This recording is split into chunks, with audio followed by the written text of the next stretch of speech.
I'm going to pop a cube. Gosh, I need to sip some water after that. I feel like if I was having adult beverages, I'd need one big time right now. I don't think I would have been able to follow what was going on if I was drinking an adult beverage, though. That was a lot. I'm excited. I'm excited to talk about Suits LA. I am a little overwhelmed. 1, 2, 3. Hi, I'm Maggie. And I'm Amanda. And we're sisters. In law. We're watching Suits one episode at a time. It's a show so nice, I've watched it twice. And a show so great, I'm watching it late. Thanks so much for tuning in. Maggie's never seen it and Amanda's obsessed. They don't wear fancy suits, they are casually dressed. They are sisters-in-law and they got a show about a law firm drama that aired a few years ago. Only Suits fans, only Suits fans. Only Suits fans, only Suits fans. Only Suits fans, only Suits fans. Only Suits fans.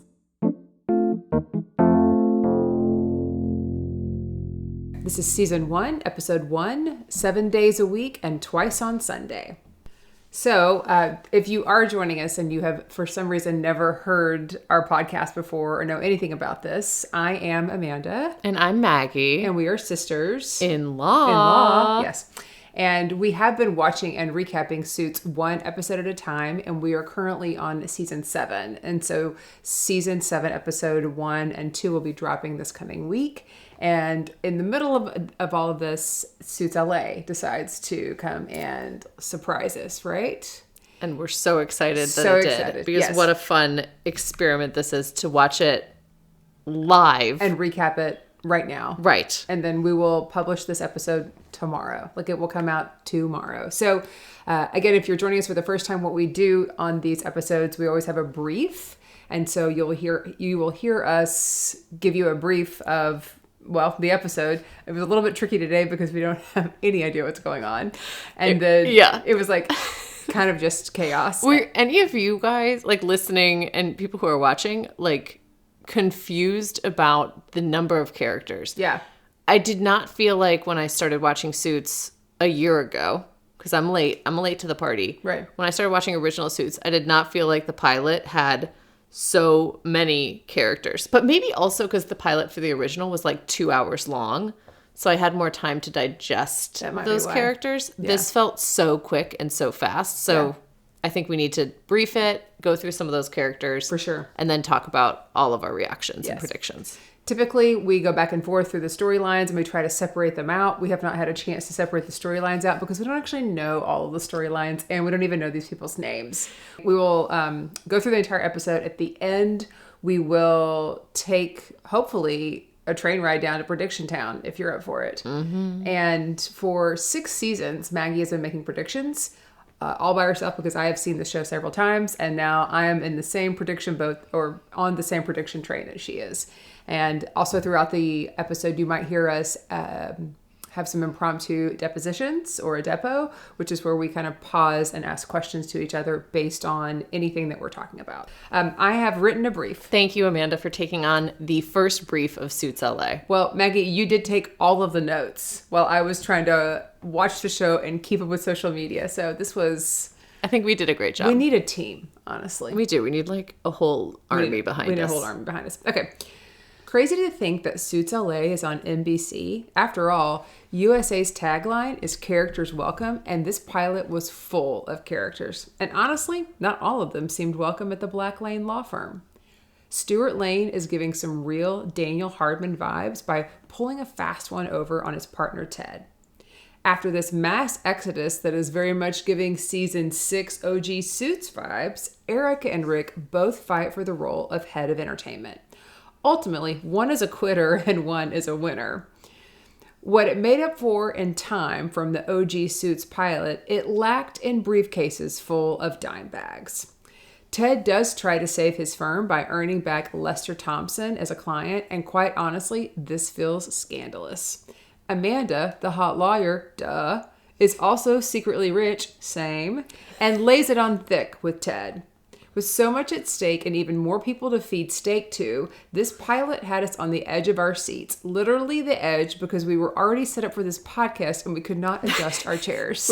I do agree that this missed so many marijuana dime bags.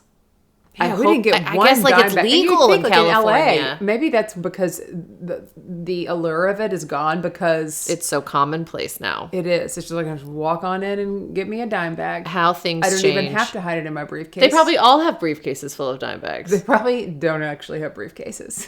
They probably don't because they don't even need them anymore. I know. Before we hop in, do you want to talk about some of the characters? Yeah. Okay. Let's do that. So we have to start with Ted. Teddy, as he's known in these flashback scenes. Yes. Black. Yes. He is important. He's the most important. He's the Harvey Specter. He is the Harvey Specter of Los Angeles. Yes. Kind of looks like Harvey Specter, but with more chiseled jaw. That's impossible. Harvey Specter literally has the most chiseled jaw and face of any lawyer on TV, Maggie. I know. He's like you know what he is? He's the Los Angeles version of Harvey Specter. He's like who you would book to play him on TV. Here's what I noticed about Ted Black. He looks like Rob Lowe. He does look like Rob Lowe. When he smirks, he looks like Rob A Lowe. little like Rob Lowe, a little like Captain Kirk in Star Trek remake. Okay. Chris Evans. No. What's his name? Handsome guy. Chris Hemsworth. No. Other Chris. I don't know. I don't do any of those movies. You know who he is. Yeah. You know who he is. I know you're He talking looks about. just like him. Yeah. That one. Okay. Yeah. Captain. Okay. So Ted Black, I'm kind of a fan of Ted. He's got some issues with his parents, just like Harvey did. Mm-hmm. So he's got some things that are similar. From New York. Yes. Serried past. Yes. We also have Stuart Lane, who at the beginning of this, I'm like, oh, what's the conflict? Because like Stuart and Ted are BFFs. They're going out to drink. They're merging their firms. They've lived together. They're like, they came to LA together. Yes. I'm like, this is great. How fun. Yes. It's like Harvey and Jessica, but they seem like equals.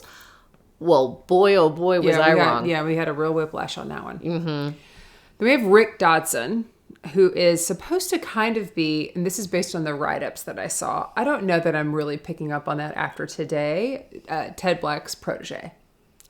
Yeah. Okay, so I thought that was interesting. If they're saying it's supposed to be Ted Black's protege, and his name is Rick, it's interesting because Harvey's protege was Mike Ross, and Mike Ross used the name Rick Sorkin to get into the interview with the Dimebags. Yeah. Just saying. Kind of the same names. Yeah. Because also Rick's counterpart is Erika, which is just the female version of Rick. So it's kind of like, and also Ted's brother's name is Ed. So it's Teddy and Eddie, Rick and Erika. Yeah. It's kind of a lot of the same names over and over again, which maybe was why it was so confusing. I think we haven't dug in. I didn't actually look at I did look at who was directing this episode. I didn't look to see if Carl the writer had made it into this one. So if you're just joining us for the first time, Carl the writer is a writer from Suits OG. Mm-hmm. Original Suits. The original Suits. And made some choices that we haven't always agreed with. Pretty much anytime we have a questionable writing choice, we know it was Carl the writer. We do. And Carl the writer has been nice enough to join us once for the podcast. Mm-hmm. So maybe we'll get to talk to him about this one. Maybe. Yeah.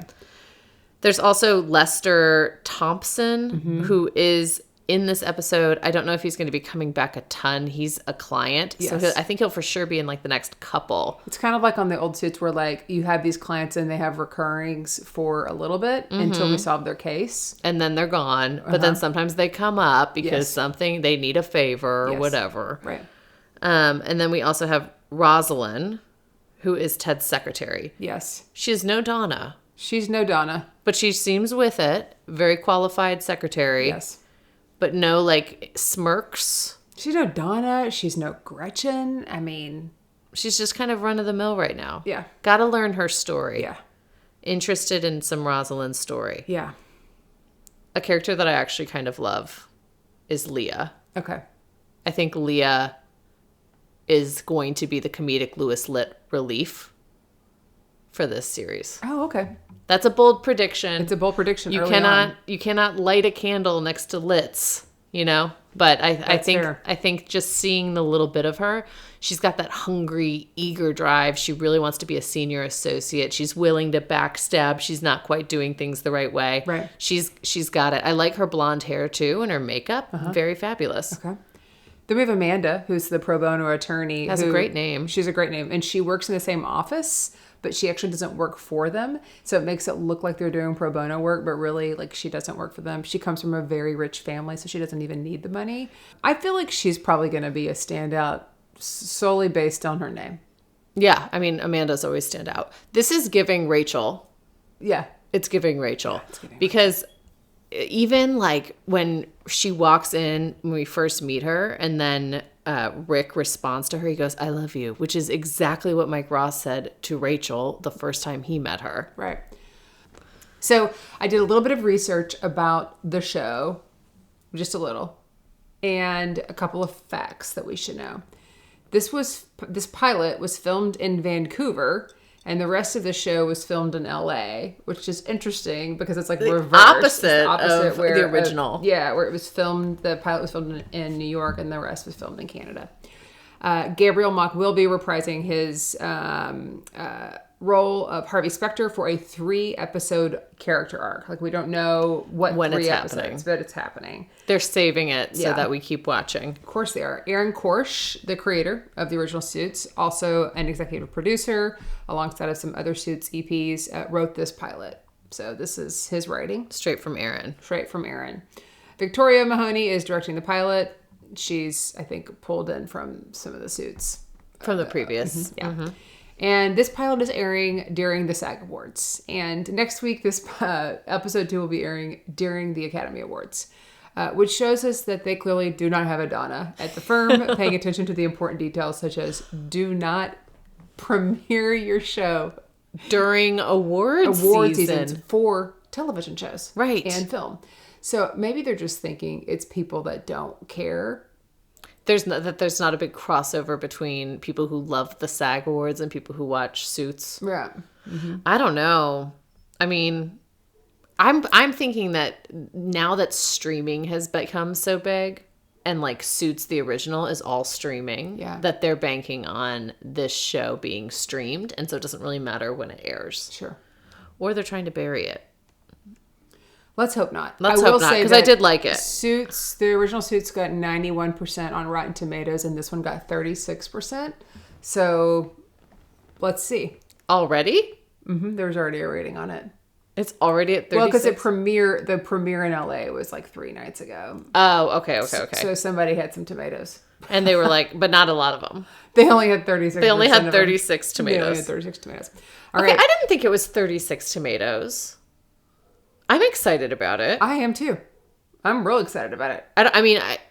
I think I'm actually more excited about Suits LA than I was after watching the 7-hour-long pilot for the original Suits. It's hard for me to hear you say that, but I'm giving this one. But I think it's because I'm invested now in procedural law dramas centered around characters with parental drama. With questionable moral compasses. Exactly. Yeah. Okay. Let's hop into this. We're going to roll all the way through it. We're not going to try and divide the storylines. We're just going. Let's go. So we start with Teddy Black, and he is bullying a witness named Billy. This is actually a flashback. They're in New York, and he's like, you need to risk your life for your daughter or else she's going to jail. And as Ted is walking out of this house, the house explodes. Yeah. And we're like, what? Yeah. The heck? But this is actually...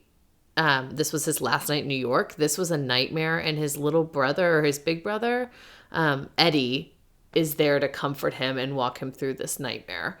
But this nightmare is based in something that actually did happen. It's like a recurring thing that happened to him when he was in New York. Yeah. There's going to be another O.J. Simpson situation, but Stuart Lane is going to fix it by canceling this morning. He's like, clear my calendar. Yeah. I don't know who the guy was who told him about the situation, like the Lester situation. I don't know. That he told to clear the calendar. I thought he was going to be an important person. But he's not. They had a lot of ancillary characters in here that weren't moving the plot forward. It was too much. Did not need him. Yeah. Dylan plays a badass in movies. All right. So she's an actor and they have lots of entertainment clients. Right. But Ted Black is a badass in real life. He used to fight mobsters and he got her a new deal from Warner Brothers. Then Rick Dodson walks in. He comes in to tell her about the pending merger, which was set up to show some sympathy. Yeah, Rick and Ted planned this whole good guy, bad guy song and dance. Yeah, which is what Mike and Harvey used to do. Mike and Harvey. Yeah. Was excited for Rick. Again, like I said, using the name Rick when this is like what it was supposed to be, Ted's protege. This is a fan favorite. He's a cutie. He's a real cutie. So do you know him? No. Okay. So he was in One Tree Hill. Oh. He was also in the Mindy Project. He was actually in like a lot of things. I do recognize him from the Mindy Project. Okay. Yeah, Brian Greenberg. So I know him from One Tree Hill, but also the Mindy Project, but also like lots of other parts. Yeah. I'm excited for him. He and I are the same age. Oh, well, there you go. Yeah, found that on IMDb. Graduated from high school the same time. No, actually, he is born in May. So he's older, which means depending on if he was held back or pushed forward, we don't know. We don't know. Could be anything. We're going to probably try and get him on the podcast. So we'll just find out then. Yeah. Got to. Yeah. So anyways, You have to be on podcasts with people that are the same age as you. Right? You have to. It's like a if law. somebody asks, you can't say no. Brian, you cannot say no. You can't say no. You can't say no. All right.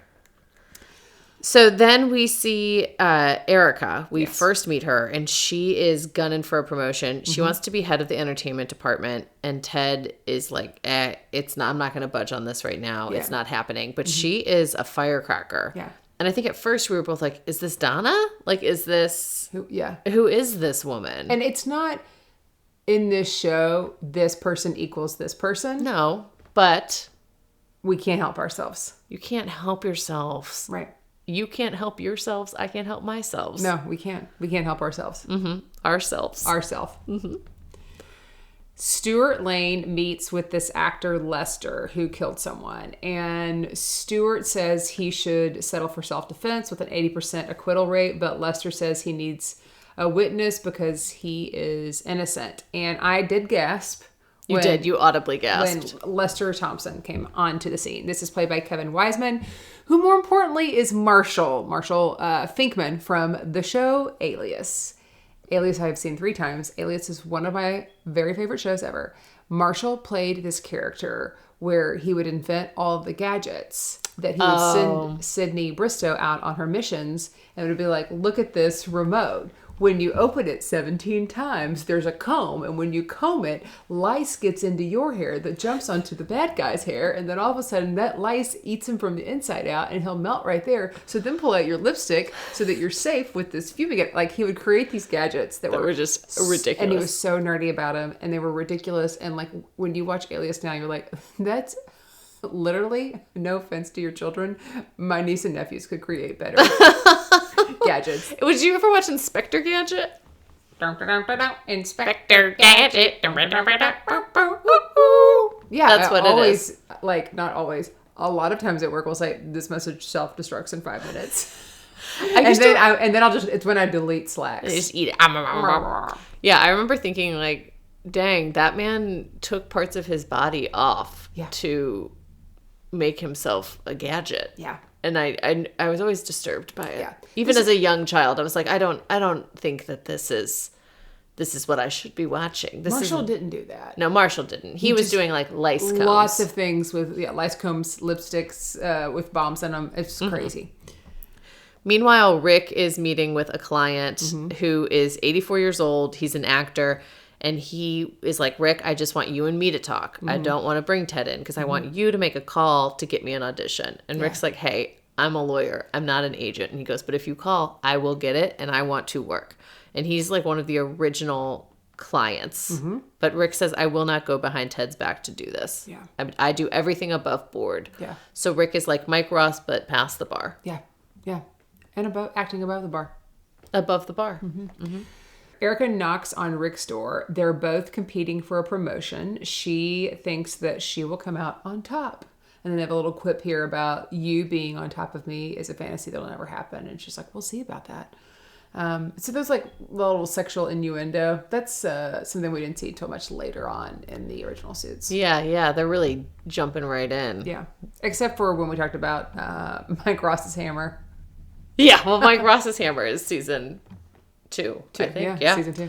Yeah, this is interesting because I guess this is just something that lawyers do, is the "you're here and I'm here" hand gesture. Yeah, because they're bringing it back. It's coast to coast, baby. Yeah. Then we see Ted's father. Or that we don't see Ted's father, but then we see Ted in the office, and Rosalind comes in and says, "Hey, your dad only has a few days to live. He's in hospice. You need to make it right with him. You need to forgive him." Ted is not into this. This is reeking Harvey Specter. Because Harvey, but except it's actually a mix. He had big time beef with his mom, okay? And didn't want to have anything to do with her. However, he didn't want to go to his dad's funeral because he was going to see his mom. So it's like there's this weird combo, but I don't know. It was a little too like nail on the head for me. Too similar. It was too similar, but it seems like they've been differentiated now because we do find out at the end of the episode. Yes. Yeah.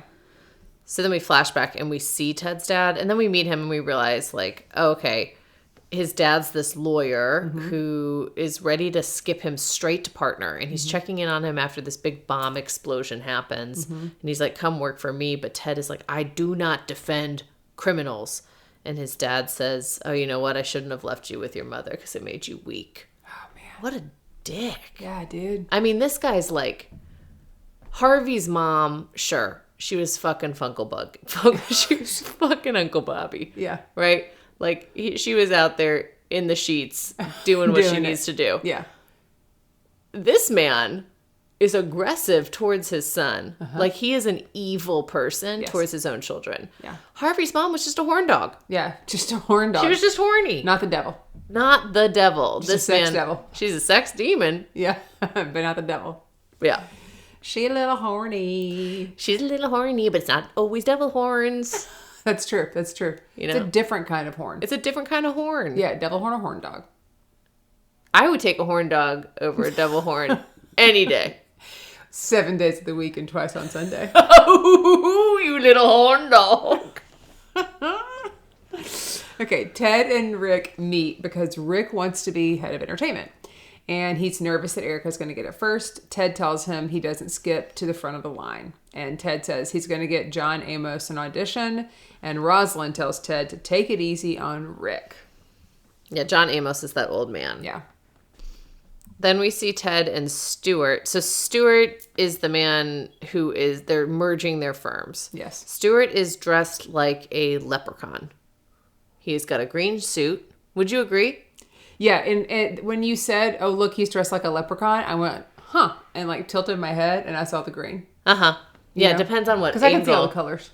What? I can see all the colors in the color. Yeah, you can see your butterfly, butterfly eyes. Yeah. And they're meeting, and it's like, oh, we're about to be the largest firm in this city. We're best friends. It's been 15 years since Ted moved to LA and 12 years since we started the firm. Woohoo. Let's go celebrate at the Waldorf. Let's go celebrate at the Waldorf at 8. The reservation's going to be under Stupid Idiot, which I think is disrespectful to the Stu name. Absolutely. Because the other Stu that we know from the original Suits is stupendous in every way. Yes. Truly. Stu-P-endous. He is stupendous. Yes. And not Stu-P-Idiot. Yeah. Oh, gosh. Are you thinking about Stu? Yeah, I'm thinking about Stu. Just the way you said, oh gosh, I knew. I was like, that's just Amanda's head wandering into those suspenders, those high-waisted pants. You know, it's interesting. We actually have been told by several people that they listen to this podcast and do not watch Suits, or they've stopped watching, but they keep listening to the podcast. And our friend Jessica, she and I were meeting the other day for something, and she started talking about Fuckle. And I was trying to like recount a story where it was, you know, they had a similar Fuckle in the, not really, like there was not an actual. But she was talking about like how like she thought of it because she thought it was so funny, and then she said, "Is Stu really that hot? I need to Google him." She's like, "You really like Stu," and that's when I go, "When did you stop watching it?" She goes, "Season 3." You never got to meet Stu. No, but so she listens literally every week, but has no Jessica. idea. Hi, Jessica. But we have like a lot of friends who don't watch it regularly or just stop watching and they're still listening. I think we paint such a great visual picture for people. I think so. Or we also leave a little bit up to the imagination, and that can be fun. That can be fun. That can be fun. That can be stupendous. Leah, then we meet Leah again, and she interrupts. Wait, we haven't met Leah yet. This is when we meet. It's the first time we meet Leah. So then we meet Leah, and she interrupts Rick's fantasy football. She's like, oh yeah, you have this sign on your door that says knock, I'm available. And that's actually Henderson put this sign up. We don't ever see. Sounds a lot like Gunderson. Henderson. Yeah. Sounds like a real jokester. Yeah. This is Rick's only time of the day. He takes 15 minutes once a week to set his lineup for fantasy football. Okay, real quick. I'm going to call the biggest, fattest BS maybe of this entire series here, okay? On the fact that he only spends 15 minutes a week on his fantasy football league. As somebody who has been in the trenches for many years, in and out, trying to do fantasy football league, I have to get help from Kyle, my brother. My husband. And he was finally like, Amanda, you got to, like, I messed up because I forgot to start some players last year because I was on a flight. So this year I set an alarm for noon on Thursdays, okay? Because it's always during the lunch and learn at work, and I can lunch, learn, and work on fantasy football. I'm also looking at it before then, okay? But I'm doing it at noon on Thursdays as a last-ditch resort because I got to get everybody started by Thursday. Right. Because kickoff is that night. No, you have to. Let me tell you something. I don't care how good or not good Rick is at this. He is not just spending 15 minutes. He is saying that so that people think he's so good at it. But so when not. he makes a mistake, he's like, oh, well, Rick, I just spent 15 minutes. He only spends 15 minutes and he still does that good. He didn't make it to the playoffs, but he only spends 15 minutes. This is a lie. And Rick says he likes to do everything above board and he doesn't like to lie. I call bullshit. He's lying. You are lying. Brian, good job delivering that line, okay? But let me just say, this is a fucking lie. He had to deliver that line because it was written for him. And he delivered it as if it was truth. Sure. But I mean, like, has anybody ever seen The League? Come on. I know, you spend so much more time. Spend 15 minutes on his team. I have done one fantasy football league probably about 15 years ago. And I probably spent less than 15 minutes doing my lineup. Because I got super invested in it in the first week. And then you can get ADD to that point. kicked in. And I was like, I'm done. Yeah. I don't know. Whoever's there is playing. And if they're not playing, then they're not scoring. Yeah. You know? Yeah, if they're not playing, they're not scoring. And that's fine with me. And that's what I say. I said, I've just taken this $10 and lit it on fire. Yeah. Then, the reason why Leah interrupted this to begin with, this big lie of a fantasy football ruse, is because she doesn't want to work for Erika anymore. She wants to work for Rick. She's like, Erika is mean. She's never going to treat me like anything more than an assistant. And Rick says, you actually have to go to Erika and make her listen because you have to have the difficult conversation. If you cannot have the difficult conversation with your team, how can you have it with your adversary? Oh, man. Boom. Wonderful wisdom. I'll put that in my giving and receiving feedback course. Yes. I'm serious. That quote. Yeah, literally. It's a class about like difficult conversations. That needs to be in there. Oh, my gosh. Lester is pissed that Ted has pawned his case off on Stuart, and Ted says Stuart Lane is the best defense attorney like in the country, and he needs to trust him. Mm-hmm. Yeah, so it's like Lester, it's like he doesn't even believe me, and Ted's like, you need to trust in him. Yeah. Then we see Stuart and Ted, best friends, on the rooftop. They're making fun of George Clooney, who is across the bar. They're having the best time, and then Ted's like, oh, I gotta go back to the office, but Stuart's like, no. Let's keep the night going at Joe's just for old time's sake. It's like, yeah, let's do it. This sounds so great. They're having so much fun. Yeah. Ted stumbles in drunk to the apartment and tells his brother Eddie about how he misses Samantha and he wishes like things were the way they were. You know, everything went so bad in New York.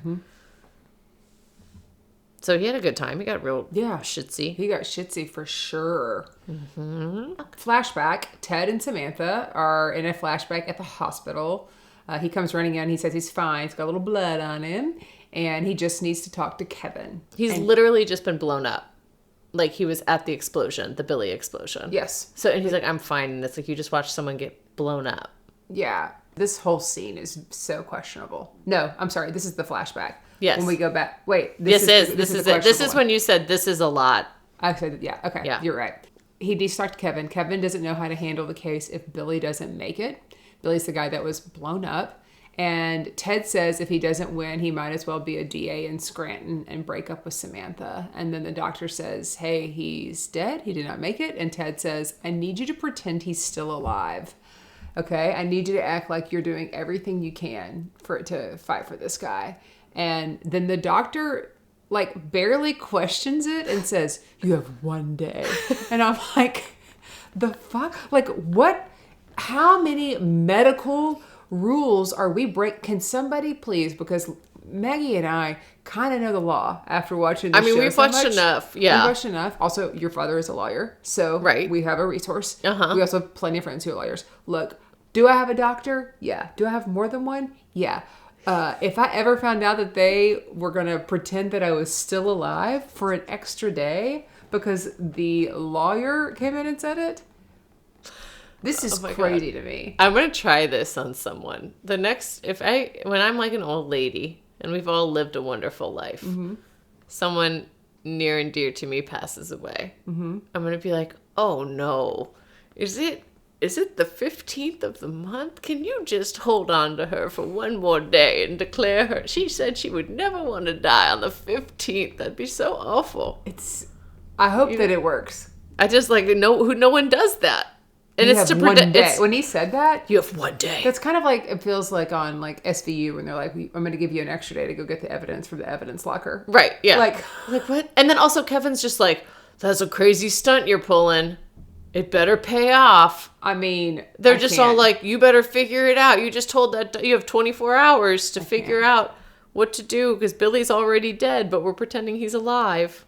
That was wild. It was wild. This was Harvey Specter. This was like, like Harvey always does something crazy, but this was kind of like, wait, what? Yeah.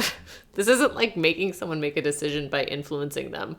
This is being like, pretend a man's alive. Okay. Then we're back to present day. We're back to the present day. The entire 25th floor of the office is gone. This is Shocking. very season 6 of Suits. I was shocked at this. I was also shocked. Still trying to keep up. Stuart wiped every single member of every department except sports and entertainment. It's just Ted and maybe Erika and the pro bono attorney Amanda, who worked there for 2 years, but really she just leases the office. And it's not a good day. She walks in and Ted says he'll give her $100,000 to help out. And she's like, I don't need the money. And he was like, everybody needs money. She's like, my family owns like all the apartments on the Upper West Side or whatever. So I'm good. And Ted says, oh, she doesn't dress like it. Yeah. He's used to Jessica Pearson. Yeah. And then Rick says, I love you. Which is what Mike Ross said to Rachel. Yeah, so I was like, okay, so rich woman who's doing like good work, but not in the firm, right? She's trying to prove herself in another way. And then is sassy and knowledgeable. And then the associate says, I love you to them. This is literally, I've seen this before. Yeah. A little different though. Then we see Ted, he's confronting Stuart. And Stuart's like, oh, yeah, I did that because you were a jerk. And you said all these mean things about Litvak, Johnson, and Riley. And you came in here and told me I was a flea and you were a lion. And so you want all of this. You can sue me, but I know the real reason why you left New York. And that'll all come out. And while he's talking all this mess, Ted records him repeating what Ted has said about Litvak, Johnson, and Riley. Yes. But it sounds like Stuart is saying it. Ted takes that to Litvak, plays it, so Litvak will go get his clients and bring them back to Ted and not let them go with Stuart. Yeah. Pretty sneaky. It's very sneaky. It's, but, you know, I said on Instagram, this is giving like Daniel Hardman vibes. This stunt that Stuart pulled. Oh, for sure. But also Ted doing some sneaky stuff here. You He's know what? pulling a They were dictaphone. texting is like on the dictaphone 10,000 when Louis Litt used to record things. Yes. So definitely have a call back there. Yeah. Stuart calls Erika to get her on the inside. And she goes to have it out with Rick about him backing down for head of entertainment. And she tells him he will never be Ted. And the whole damn office knows it. And he tells her that Ted will never trust her. And she knows it. And I think they both do know that. Yeah. They're very honest with themselves about it. And when she did this, I wasn't sure if Stuart had gotten to her or if she was still going to play above board. Yeah. The next thing we see is Erika checking in with Ted. And he says, I actually need you to go lock down as many clients as you can. She goes, oh, even Rick's? And he's like, even Rick's. And then he tells her, he gives it to her straight because she's like clearly gunning for this head of entertainment. And he goes, I have already promised that job to Rick. Closing clients is not everything. Yeah. And she looks shocked when he said that. So I was like, okay, well, if she wasn't on Stuart's side then, now she sure is. Yeah.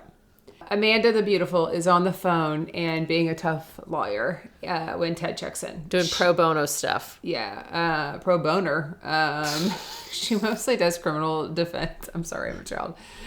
She mostly does criminal defense because everyone deserves someone to fight for them, and he wants to know how she does it and grapples with it. She tells him that then she decides to tell him that she dresses like she does so that no one will see her coming. Same. So I'm in these sweats. But outside of work, it's a different story. And he's like, do I need to alert HR? And she's like, I just want to remind you, I don't work for you. He's like, oh, good. She doesn't work for me. It's nice that they have an HR department, though. It is. That it's not just Donna. They've learned. Mm-hmm. Ted then is apologizing for yelling at Rick the day before because he kind of got on Rick's case. He's like, hey, I've made the decision, by the way. You are going to co-lead entertainment with Erika. This is going to be the two of you. Yep. Which is interesting because he just told Erika he already promised it to Rick. Yep. And it made it seem like she wasn't going to get it, but he had, I guess, known all along that they were going to co-lead this thing. Yes. So Rick then says, hey, have you talked to John Amos, his 80-plus-year-old client? And he says, let's call him again in the morning together. Yeah. But everyone seems to be like, you need to call John Amos. You need to call him. He's the oldest client. He's this guy. And Ted just keeps putting it off. Right. Leah talks to Erika about wanting to be a senior associate, not a secretary. And Erika says to close the door and she's willing to go to bat for her, but she can't for another 6 months. Which sounds suspicious. It does sound suspicious. Then Ted goes and he's checking in with Lester and he's like, actually, I need you to drop Stuart, the man I was just convincing you that you had to sign on as your attorney because you need to sign me now instead. Lester's like, what the fuck, my dude? You just told me to do this. And Ted spins it to be like, it's the fourth quarter. You need to touch down. I convinced you to do that. I can convince anyone to do anything. And Stuart is half the lawyer that I am. Yeah. Rosalind reminds Ted to call John Amos and tell him that Leah is in his office. She has information that she needs to share, and she wants to be a senior associate. She spills the beans that Erika is secretly working for Stuart, and Ted immediately goes to kick Erika out of the firm, and she's like, hey, that was a test, and everyone failed. She says if Stuart asked her, he also asked Rick. Yes. Yeah. So do you think that deposition... but about plot to this story. Do you think that Erika was in fact planting that? Yes. That she was just trying to see? Yes. To tease it. And she was confident enough in her ability to know that Ted was not going to drop her. Yes. Even though he was going to come in hot and think, okay. I agree. Very smart woman. I do too, by the amount of times I said yes. Yes. She's Jessica Pearson. Yeah. Baby. She's a baby Jessica. Baby Jessica Pearson. Jessica Daddy has a baby. But the way she's playing chess with it and like testing loyalty. Definitely not checkers, that's for sure. Oh, yeah. King her, though. Rick resigns via a letter because he doesn't want to be like Ted anymore. It's like a slow motion reading of the letter. I didn't see this one coming, actually. I didn't either. This was another shock. The firm being empty. Yeah. Stuart stealing all the clients. Also, Ted's suit. Not Ted. Rick's suit and his tie. I didn't see that coming. It was too thick of a tie for him. Really? For his personality. I think. Interesting. Just saying, a little chunky for my taste and for his. His taste. Yeah, he doesn't want to be like Ted anymore. So protege be damned. He's going to go somewhere else. Yeah. Where? I don't know. We see John Amos finally meeting with Ted. And he says... this is all your fault, Ted, that this firm is falling apart. You need to go make it right with your dad. And Ted's like, I can't do that. And he goes, no, you need to do it for yourself, not for him. Because he is basically the reason why this whole firm is messed up is because you have daddy issues. Which I'm like, what? John Amos? How do you know this about him? I don't know. Everyone knows that he has dad. It's like literally the next 5 scenes are people telling him, you have daddy issues. Yeah. Ted shows up at Samantha's house to tell her that his dad is dying. Samantha's his ex. And Samantha tells him that it was Stuart's idea to cut Ted out. And it's because Ted treats people like shit. And Ted is going to go after her with everything he's got. And he was like, this is about New York. She's like, no, this is about you. Because what your father did, it broke you. Again, back to the It's about your dad. It's about your dad. It's interesting that they've all moved to LA. Yeah. To practice law. Yeah, interesting. Erika is then drinking with her mom, and her mom seems like a very wise woman as well.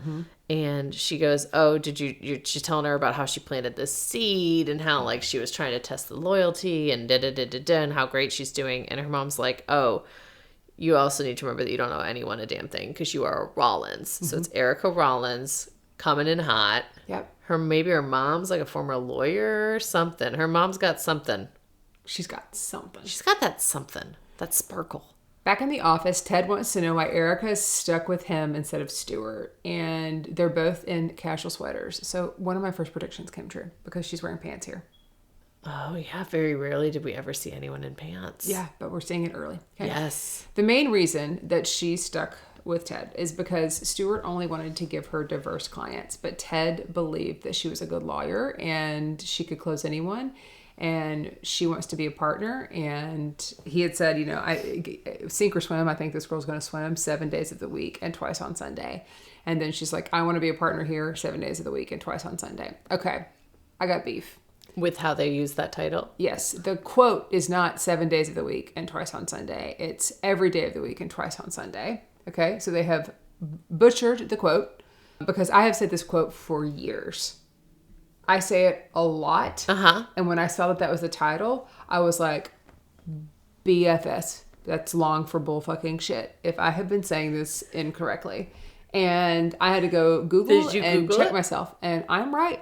The quote is every day of the week and twice on Sunday. What is it from? It's actually, I did not know what it was from. It originally has to do with Christianity and prayer. It's like something that you do a lot and that you believe in. You're like, or you could believe like, I want to be with you every day of the week and twice on Sunday. Or I would do this every day of the week and twice on, like I would eat at Chick-fil-A every day of the week and twice on Sunday. Ironic because you can't do that because it's closed on Sunday.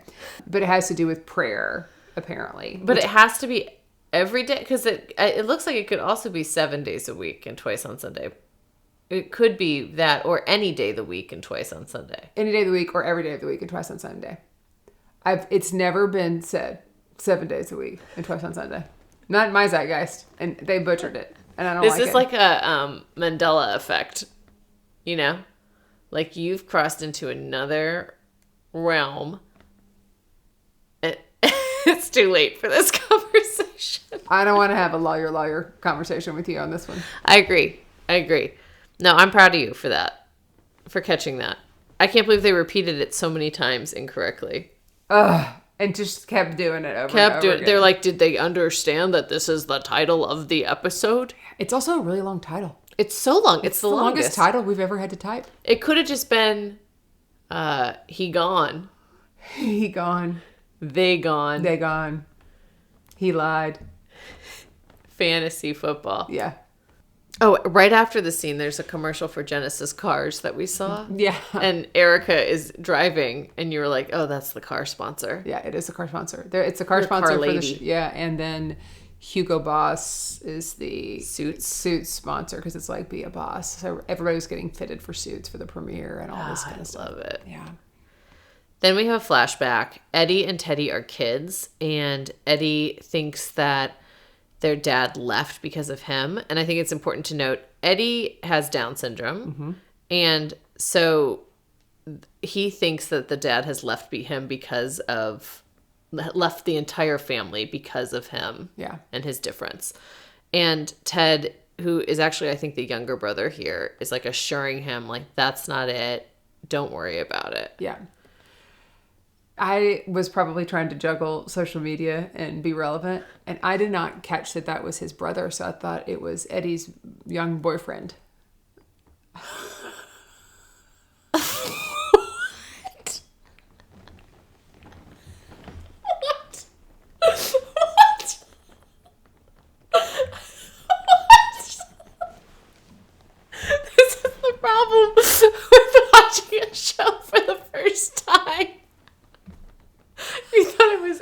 young boyfriend?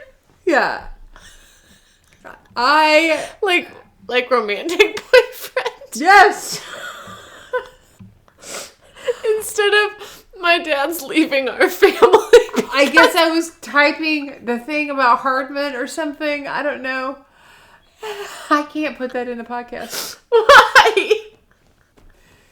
If you thought it was his young boyfriend, there's got to be one other person out there. No, everybody else was just paying attention. No, there was at least one other person out there, Amanda, who was watching this scene and I thought, don't feel comfortable putting it in there. oh my gosh, that's so funny. Yeah, that's the challenge. Yeah. But no, it is his brother. It's baby Ted. Yeah.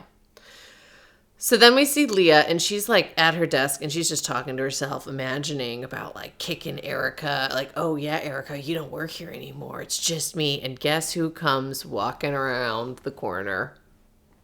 Erika. Yeah. And she goes, oh, I am coming back. And Leah's clearly caught off guard. But Erika says we can have a reset button because I'm willing to move forward with this. And Leah kind of seems like, oh, okay. Which is when I was like, this girl is Louis Litt. Yeah. She's going to get so many reset buttons and continue to make the wrong choice. Yep. Teddy goes to see Kevin. And he needs help with the case. Ted's daddy issues. So Teddy's daddy's issues is the name of our new Teddy's daddy's issues. improv troupe. Teddy's daddy's issues blew up a case, and Ted wants his help on the Lester case. All right. Kevin wants $200,000, but Ted says he will only do it for $400,000, and because Kevin owes him. It's very generous. Yes. He's big money man. Yeah. Do you think that like the daddy issues that blew up the case was the case that blew up Billy? Yes, I do. It was kind of a poor word choice on Kevin's. For sure. Kevin's part, I think. Yeah. Ted checks. Oh, go ahead. Go ahead. Go. No, go. Then we see Ted, and he is checking in with his dad in hospice, and he's talking to his dad. His dad's like literally on his deathbed, cannot talk, can't open his eyes.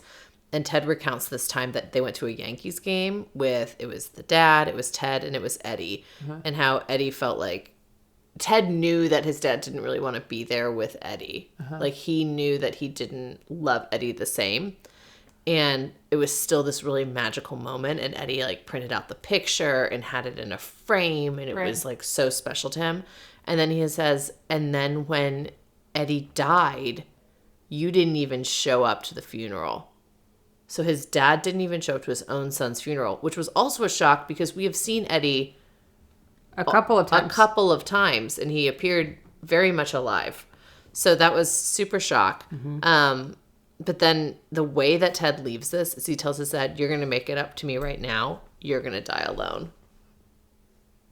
And then he just walks out. Yeah. So he didn't make up with his dad, like everybody said. Absolutely did not. No. These daddy issues are going to fester for the rest of the series. He also had said that before he went to prison, he wanted to spend his last day free with Ted, and then he didn't show up. Yeah. There was a lot of fucked up shit. This dad really did a lot of bad things. Yeah. When do you think his dad went to prison? Before or after blowing up the case? I don't know. Very last scene. Yeah. Stuart is confused why he's been called in for a hearing. Like he's with his client Lester and he's like, I don't know why we're here. And it's because marching in through the back door is Ted. And he has a motion to substitute counsel. Stuart's like, totally fine with me. And Lester is not going to plead guilty. He's going to plead not guilty. Right. And then Ted, as he's walking out, tells Stuart if he wants to expose his secrets, he can expose him too. Yeah. Like they both got dirt on They each got dirt other. on each other. Well, Maggie, we made it. We did it. We did it. Couple of technical difficulties, but we powered through. We did. You know what we did? We did a podcast. We did a podcast. And we did a lot of, oh, wait, are we recording? Live on YouTube. Yeah. Thank you for those of you who tuned in. Maggie, whenever there's like a lot of chaos in the air, Yes. you know what I like to do? Did you like to go on a trip? I like to go on a trip, settle it down. Did you go on a trip that you've never been to before? I've actually only been a passenger and I've never gotten to ride like alongside of you. Can I upgrade you to first class? I would love that. Are we going to go to Prediction Town? Let's go to Prediction Town. Choo choo. Chugga, chugga, chugga, chugga, chugga, chugga, chugga, Choo choo.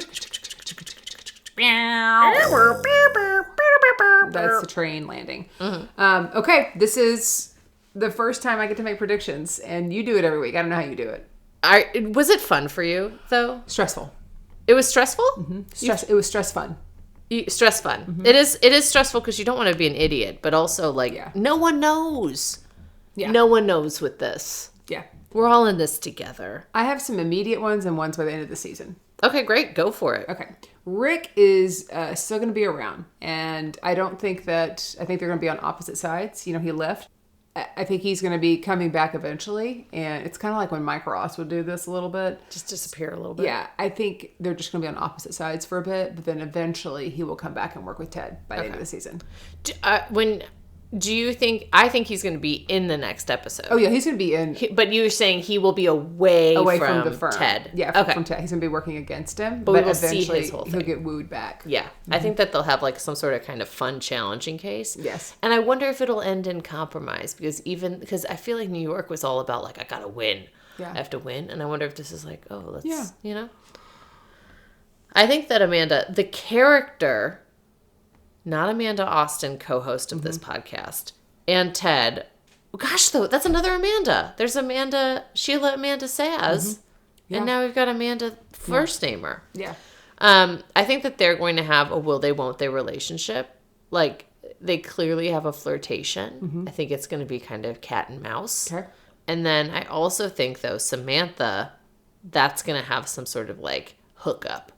Not necessarily like a total rekindling of the relationship, but there's going to be some sort of hanky-panky. Okay. Some sort of boxers and briefs. Got it. Some sort of slap in a lawsuit. You know what I'm saying? Yeah.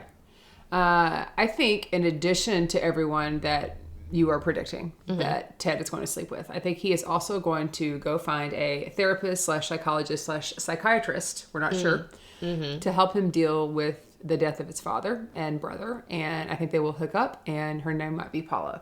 This sounds like something that you have experience with? Yes. From another show that we watched? Yes. Also called Suits? Yes. Okay, here's a twist that I'm predicting. I think Lester did, in fact, maliciously kill someone. Ooh. So he's like, I'm innocent. I was just shooting guns out on my land. I think he actually did kill someone, and now Ted has taken on a guilty man, and he's going to have to try and defend a guilty man. Wow. Okay. Because that's like Ted's whole thing. Like, how can you defend someone who's guilty, right? That's a good one. Thank you. Yeah. Thank you. I do think Stewart is going to expose Ted's secret because he knows why he left New York, and he threatened it really early on, so it feels inevitable. I understand that Ted says, I have secrets on you, like I have some stuff on YouTube, but I think that I think Ted's going to be exposed. Yeah. I think so too. Because that's going to get him even like further down in the dumps. Yeah, he's going to be in the dirty dumps. He's going to be in the dirty dumps. Dirty, dirty, dumpy dags. Yeah. You know what I just realized? What? I just realized that Stewart is long for stew. Oh, wow. Did you just realize that too? Yeah. Like, I mean, I knew that. I knew that, but then thinking about just it. now I was like, oh, when they said the reservations and like stupid idiot, that's his name, his Stu. Stewart.